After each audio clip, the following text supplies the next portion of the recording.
Good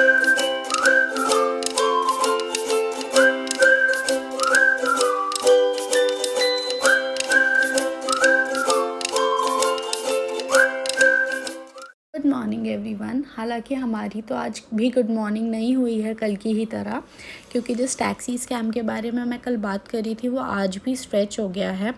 actual में हुआ यूँ कि हमने बुक की थी Innova for Pelling Darjeeling and drop at Bagdogra airport and payment भी एडवांस कर चुके थे। बट जब कल हमारे पास कार्स आई तो इनोवा की जगह 2 वैगनार आई थी। फिर बहुत डिस्कशन के बाद एट लास्ट हम अग्री कर गए थे कि आज के लिए एडजस्ट कर लेंगे, बट एजेंट ने बोला था कि कल इनोवा आ जाएगी। आज फिर हम मॉर्निंग में सुबह जल्दी रेडी हो गए, बट सेम हुआ, आई 2 वैगनार। तो आज हमने ये चीज़ एक्सेप्ट नहीं की। फिर से बहुत केओस हुआ, पुलिस कंप्लेन लॉन्च करना पड़ी। बट कहते हैं ना, बुरे लोग होते हैं तो अच्छे भी होते हैं। तो पुलिस ने इमीडिएट एक्शन लिया, हमें हमारा रिफ़ंड दिलाया एंड हमें फिर एट लास्ट जो भी कार अवेलेबल थी, उस टाइम बोलेरो अवेलेबल थी, वो बुक करा के दी। तो फाइनली अब हम रेडी हैं पेलिंग एक्सप्लोर करने के लिए। लेट हो गए हैं, फिर से आज कुछ ना कुछ तो मिस होना ही है, बट लेट्स सी क्या क्या देख पाते हैं। फ़िलहाल स्टार्ट करते हैं इस व्यू के साथ कंचनजंगा के, जो हमारे होटल से दिखता है। अभी पीक नहीं दिख रही है क्योंकि क्लाउडी है, बट कभी आप अगर समर्स में आएंगे तो आपको ये पीक ज़रूर दिखेगी। तो चलिए स्टार्ट करते हैं पेलिंग घूमना। तो हमने हमारा टूर स्टार्ट किया रिम्बी वाटरफॉल से, जो कि पेलिंग से 12 किलोमीटर्स के डिस्टेंस पे है। हालांकि इसके आसपास 2 व्यू पॉइंट्स और हैं, रिम्बी ऑरेंज गार्डन और डरब विलेज। बट हमारे ड्राइवर ने डरब विलेज हमें स्किप करना सजेस्ट किया बिकॉज हम ऑलरेडी लेट हो चुके थे। और रिम्बी ऑरेंज गार्डन हमने स्किप किया बिकॉज इस टाइम पर ऑरेंजेस राइप नहीं रहते, तो सिर्फ ग्रीनरी रहती है। बट आप जब भी आए आप इसे विज़िट करना ना भूलें। तो चलिए देखते हैं रिम्बी वाटरफॉल्स एंड देन फिर आगे बढ़ते हैं। अब हम आ गए हैं खिचुपरी लेक, पर इस लेक की तरफ जाने से पहले इसी में आगे अगर हम थोड़ा सा बढ़ते हैं तो एक और मॉनेस्ट्री है। और आप सिक्किम में जितनी मॉनेस्ट्रीज देखोगे सभी कुछ अलग होंगी और अपने आप में ही बहुत सुंदर होंगी। तो अब हम आगे बढ़ गए हैं, थोड़ा सा ऊपर जाकर एक मॉनेस्ट्री आएगी, वो देखकर आते हैं। फिर लौटते में हम खिचुपरी लेक चलेंगे।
तो मॉनेस्ट्री हमने देख ली है। हालांकि मॉनेस्ट्री ओपन होने का टाइम 2 बजे का था, पर हम लोग 15 मिनट्स वेट कर चुके थे और फिर हमें निकलना पड़ रहा था नेक्स्ट पॉइंट के लिए। तो थैंक्स टू द मॉन्क्स हमने थोड़ा जल्दी कंसिडर करके ओपन कर दी थी।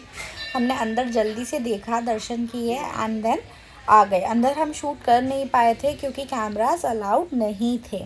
अगर आप नेचर लविंग हैं तो आपको मॉनेस्ट्री से नीचे आते टाइम और ये जो हम खिचुपरी लेक की तरफ जा रहे हैं, ये पूरा ही ट्रैकिंग इतना ब्लिसफुल लगेगा। डेंस फॉरेस्ट के बीच में इतनी फ्रेश एयर और एक अलग ही फीलिंग रहती है, एज इफ आप कहीं अलग आ गए हो किसी जंगल में। सो यस, चलिए देखते हैं खिचुपरी लेक। पापा यहाँ ध्यान से नीचे आजा चीकू, मम्मा पास आओ।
अब हम आ गए हैं स्काई वॉक और सांगा मॉनेस्ट्री।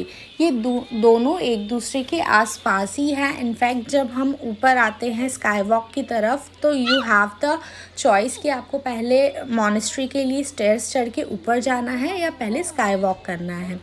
मैंने और प्रखर ने डिसाइड किया कि हम पहले सांगा मॉनेस्ट्री की तरफ जाएंगे, जहाँ स्टैच्यू ऑफ चैनरेजिग है जो कि 137 फीट टॉल है एंड बहुत ही ब्यूटीफुल था। Sanga monastery one of the oldest Tibetan monastery है सिक्किम में। और मीनवाइल हमने चीकू को नीचे मम्मा पापा के साथ छोड़ दिया था थोड़ा सा एंजॉय करने के लिए, क्योंकि बहुत बड़ा एरिया था, बहुत सारे बच्चे थे, तो चीकू आराम से वहाँ खेल रहा था। कार में थोड़ा उसको फ्रीडम नहीं मिलता है तो वो चिड़चिड़ा हो जाता है, तो हमने ये टाइम उसको दे दिया। और मैं और प्रखर आ गए सांगा मॉनेस्ट्री में ऊपर यहाँ का व्यू एंजॉय करने के लिए।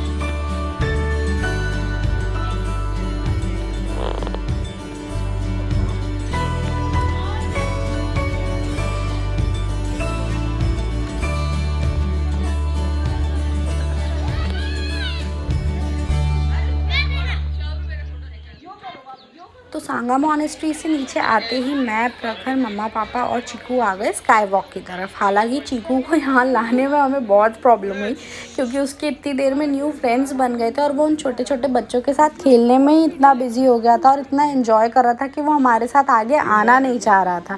पर जैसे तैसे हम उसको यहाँ लेकर आए। ये पेलिंग का one of the major tourist attraction है। रीज़न उसका सिंपल सा है कि ये इंडिया का फर्स्ट स्काई वॉक है जो कि सिक्किम में बना, और हम सब इसीलिए सबसे ज़्यादा एक्साइटेड थे पेलिंग आने के लिए, क्योंकि हमें स्काई वॉक आना था। स्काई वॉक बेसिकली एक ग्लास सीलिंग होती है कुछ हाइट पर, जिसके नीचे आपको कुछ व्यू दिखता है या ग्राउंड दिखता है। कुछ लोग इसके लिए बहुत एक्साइटेड होते हैं और कुछ लोगों के लिए ये थोड़ा स्कैरी भी होता है। टू बी ऑनेस्ट, हम लोग जब यहाँ आए तो हम बहुत एक्साइटेड थे। इनफैक्ट पेलिंग में क्योंकि हम लेट हो गए थे, हम एक स्काई वॉक ही ऐसा था जो हम मिस नहीं करना चाह रहे थे, पर यहाँ आके हमें थोड़ा सा डिसअपॉइंटमेंट फील हुआ। रीज़न ये था कि जब आप यहाँ से नीचे देखते हैं तो आपको सिर्फ कार्स, ट्रैफिक, यही सब दिखता है। इसकी जगह अगर कोई गार्डन या माउंटेन व्यू होता है तो शायद ज़्यादा अच्छा लगता। दूसरा रीज़न ये भी हो सकता है कि हम लोग पीक सीज़न में आए तो इतना रश था कि हम वहाँ एंजॉय नहीं कर पा रहे थे एक जगह रुककर, ना पिक्चर्स क्लिक कर पा रहे थे, बस जल्दी जल्दी आगे बढ़ के हमको देखना पड़ रहा था। पर चीकू को यहाँ पर भी बहुत मज़ा आया।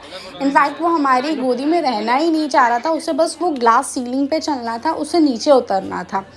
तो थोड़े टाइम के लिए तो हमने उसे छोड़ा, बट क्योंकि इतना रश था तो हम लोगों को डर लग रहा था कि कहीं उसे लग ना जाए, तो हमको उसको लेना पड़ा। वो रोया भी बहुत, पर कोई और ऑप्शन नहीं था। पर जो भी था, ओवरऑल एक्सपीरियंस बहुत अच्छा था।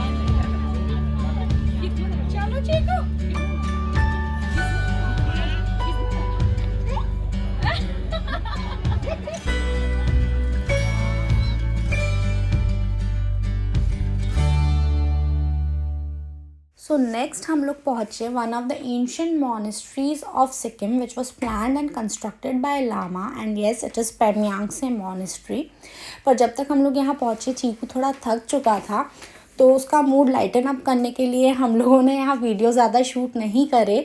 इनफैक्ट उसके साथ वहाँ खेल रहे थे और बस कुछ पिक्चर्स ही क्लिक कर पाए थे। But trust me, if you want to know what is inner peace, this place is a must visit जब भी आप लोग पेलिंग आते हैं।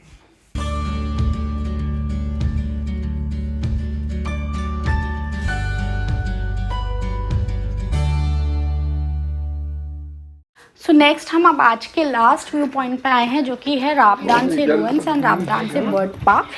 राबदान से बर्ड पार्क के थ्रू होते हुए ही हम उसके रुइंस तक पहुंचते हैं। ये एक्चुअली जो सिक्किम का किंगडम था उस पर जब अटैक हुआ था उसके लेफ़्ट ओवर पीसेस रहते हैं यहाँ पर। तो जब आप एंटर होंगे तो आपको एंटर होते ही बहुत ही प्यारी फीलिंग आएगी, फ्रेश एयर, बर्ड्स चर्पिंग और ग्रीनरी, पॉन्ड्स, तो बहुत ही अच्छा लगेगा, एकदम पीसफुल लगेगा। पर जो ट्रैक है वो थोड़ा रफ़ है और लंबा है, तो हम लोगों को प्रॉब्लम आ रही थी चीकू के साथ, और पापा को भी नी में प्रॉब्लम थी, तो हम थक तो रहे थे। और उसी बीच जो लोग वहाँ से वापस लौट के आ रहे थे उन्होंने बोला कि एज सच कुछ खास नहीं है, तो अगर प्रॉब्लम आ रही है तो आप वापस लौट जाइए।